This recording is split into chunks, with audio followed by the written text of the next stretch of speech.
안녕하세요. 사연 읽어주는 연인입니다.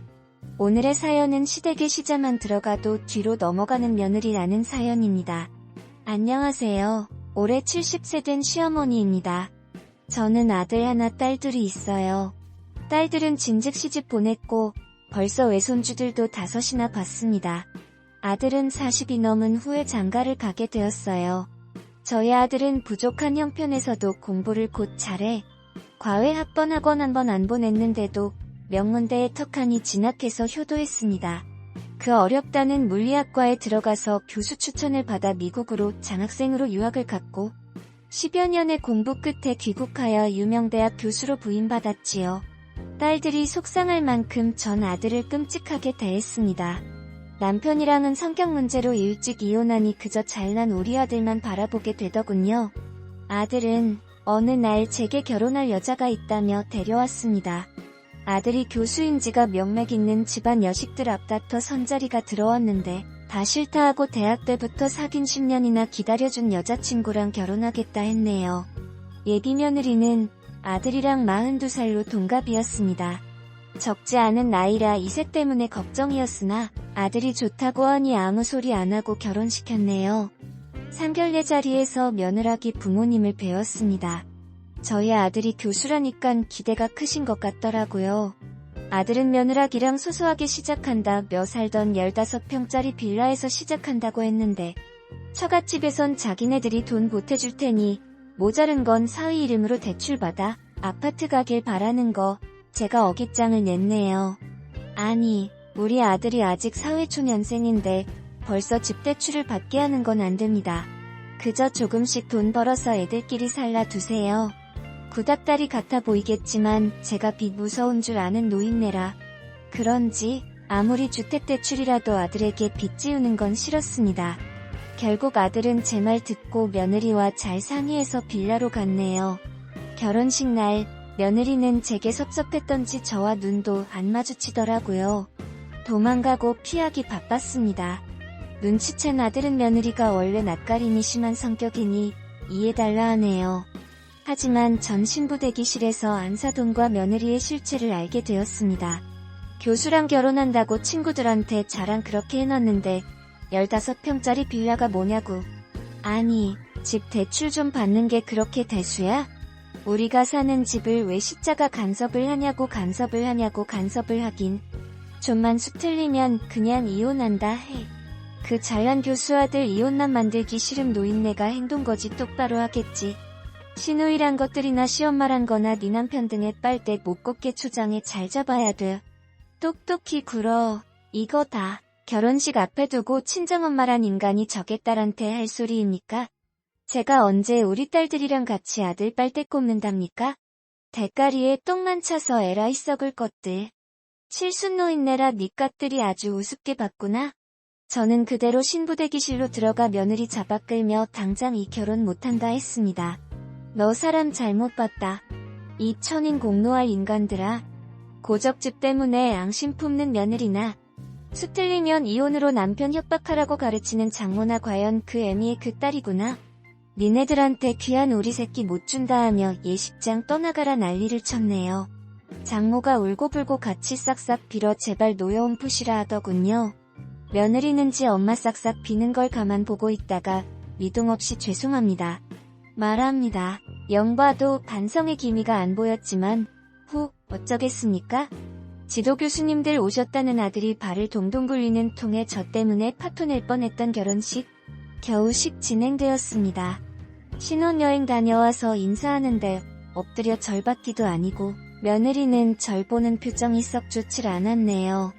아들이 저와 며느리 사이를 풀어주려 제게 며느리가 절 위해 샀다던 명품 가방이며 스카프며 내미는데 정작 며느리 제 앞에선 절대 말 한마디 안 합니다. 심지어 겉으로 살살거리지조차 않더라고요. 뚱한 표정으로 입만 꾹 다물고 있는데 어찌나 얄밉던지요. 저는 어른으로서 맘을 가다듬고 덥석 두 손으로 며느리 손부터 잡았네요. 며느라, 네가 나한테 섭섭한 게 많을 줄 알지만 이제는 그래도 우리가 가족이 되었잖니? 어찌됐든 허튼 감정 풀고 좋게 잘 지내자꾸나. 엄마는 그저 너희들 잘 살면 된다. 근데 며느리 내라고 대답은 했는데 제 손을 마치 더러운 것을 만진 것 마냥 집게 손가락만으로 제 손을 치우대요. 그러자 제 큰딸이 한마디 하더군요. 아니 새언니, 우리 엄마가 무슨 벌레라도 돼요. 왜 손을 그런 식으로 치워요? 사람 기분 나쁘게. 라고 하니 며느리 안색 하나 안 변하고 아까 어머니께서 생선 요리 좀 하시는 것 같더라고요. 손에 비린내가 좀 배인 것 같아 그랬네요. 제가 생선 알레르기가 좀 있어서요. 라며 혹가버리는데 참 대단한 며느님 들어오셨다 싶었네요.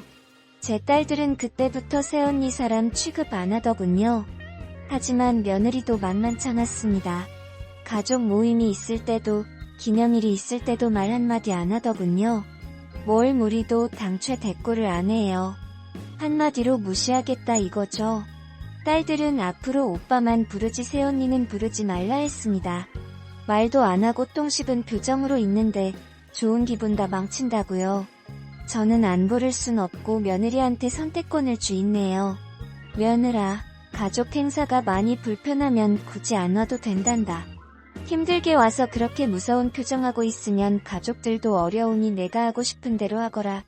하지만 며느리 그렇게까지 얘기했는데도 꼬박꼬박 오긴 하더라군요. 나중에라도 책 잡힐 빌미를 안 만들겠다 이거죠. 오긴 왔어도 십상 얼굴을 꾸준히 비추면서 가족들 속을 문드러뜨렸습니다.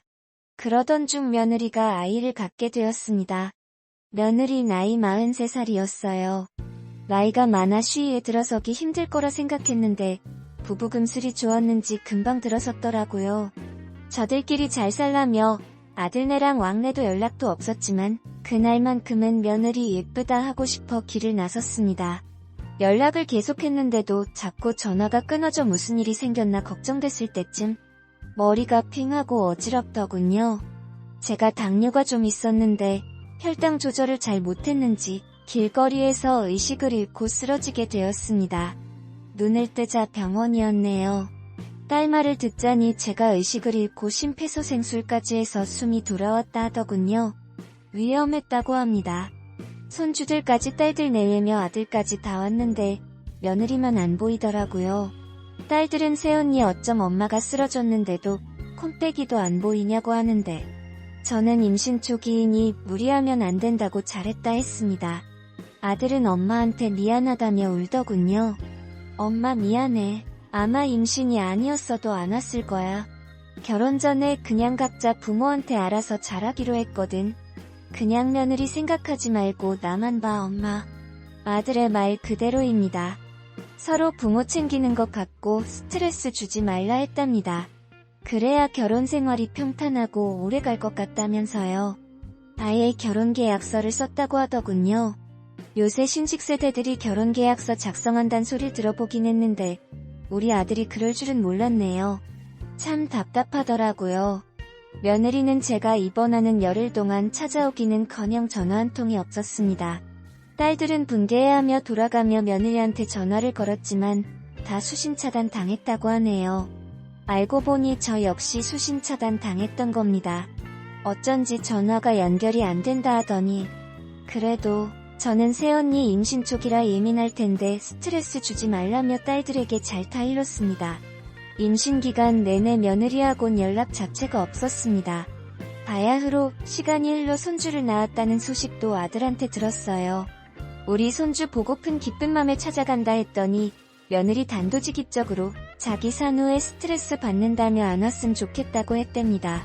그저 손주도 동영상으로만 겨우 봤네요. 고 놈 참 얼마나 이쁘던지 품 안에 안아봤음 소원이 없겠다 했지만 서슬퍼런 며느님 계시는데 꿈도 못 꿀 일이었겠죠. 저는 그냥 산후조리 잘하라며 조리원비랑 병원비 명목으로 아들한테 따로 500여만 원 챙겨주었습니다. 그래도 며느리에게 고맙다 전화 한 통 못 받았네요. 100일 좀 지났을 때쯤 아들이 우리 손주를 안고 왔습니다. 며느리가 웬일로 손주와 절 만나게 해주었나 고맙더군요. 손주 녀석 아들을 꼭 닮은 게 얼마나 예쁘던지요. 손주한테는 제 얼굴도 보였습니다. 아들이 절 많이 닮았거든요. 근데 아들이 많이 피곤해 보이고 야위었더라고요. 체중이 최근 들어 15kg 나빠졌답니다. 잘못 먹고 다니냐 했더니 말을 아끼더라고요. 그러다 아들이 손주 녀석이 우유를 타줘 물었네요. 우리 손주 모유는 안 먹니? 며느리가 모유 수유 힘들어해. 라고 했더니만 아들의 얼굴 표정이 어두워지며 한숨을 쉬더라고요. 사실은 엄마 집사람이 그냥 초유만 먹이고 다류했어. 왜 그러냐 물었더니 아들도 답답했는지 제게 실상을 고하더라고요. 사실 며느리가 전량이 많아 충분히 모유 수유가 가능했다 합니다. 그런데 손주가 절 많이 닮았다는 이유로 왠지 시어머니한테 젖물리는 것 같다고 징그럽다며 모유 수유를 포기했다 하네요. 시자 붙은 얼굴 정 떨어진다며 결국 생후 한 달 만에 어린이집에 보냈다는데 그저 기가 차더라고요. 한참 엄마 품에서 손 타야 어린 것을 벌써 어린이집에 맡긴다는 게 말이 됩니까? 그렇다고 맞벌이도 아니었거든요. 애는 내팽개치고 벌써 몇 번이나 아들 돈으로 해외에 놀러 갔답니다. 우리 아들 혼자 쎄빠지게 오래비 마냥 애 어린이집에 왔다 갔다 맡기며 밤새 애 보느라 잠도 못 자고 출근했다 하는데 아무리 이해하려 해도 이건 아니더라고요. 저는 이를 갈고 며느리가 있는 집으로 찾아갔습니다. 근데 며느리 집에 가보니 친구들 모아놓고 하하호 놀고 있네요. 자식 내팽겨치고 이번엔 해외 어디로 갈까 여행 계획 짜고 있었는데 오냐. 잘 걸렸다. 본때를 보여주리라 하며 그 자리에서 상 엎어버리고 며느리 머리채를 잡았습니다. 야, 이 개념 없는 거사. 어떻게 네 배아파 낳은 자식 새끼 내팽개쳐. 뭐 CM1 닮아 모유 수유도 싫고 키우기도 싫어. 너 임신할 때 사람 미워하면 애기가 비호하는 사람 고대로 닮고 태어난단 말 알지? 태교 때 얼마나 나를 미워했음 손주가 달 닮아 태어났겠냐?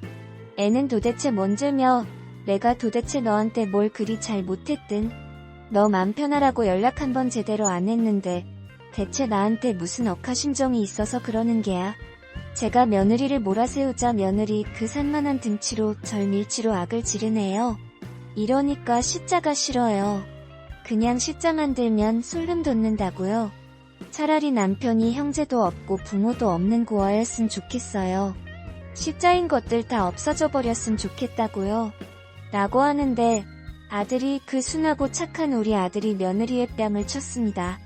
그렇게 우리 식구들이 싫냐며 이젠 도저히 너랑 같이 못 살겠다며 네가 수천 번 입에 달고 산 이혼 하자 하더라고요. 아들도 그간 많이 힘들었나 봅니다.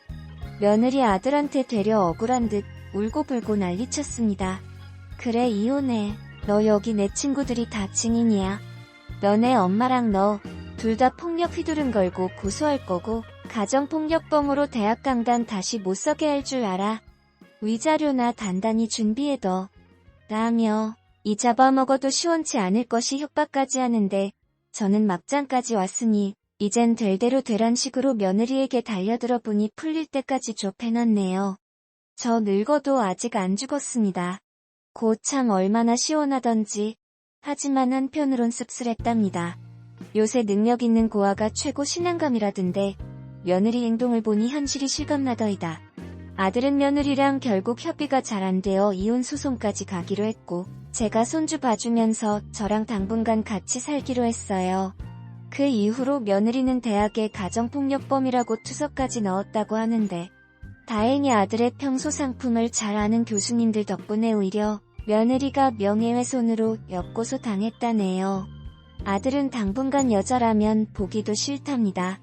차 며느리한테 호되게 당하긴 했나봐요. 이제는 아들도 여자 보는 눈 좀 키웠으면 좋겠네요. 오늘의 사연이었습니다. 여러분들의 생각은 어떠신가요?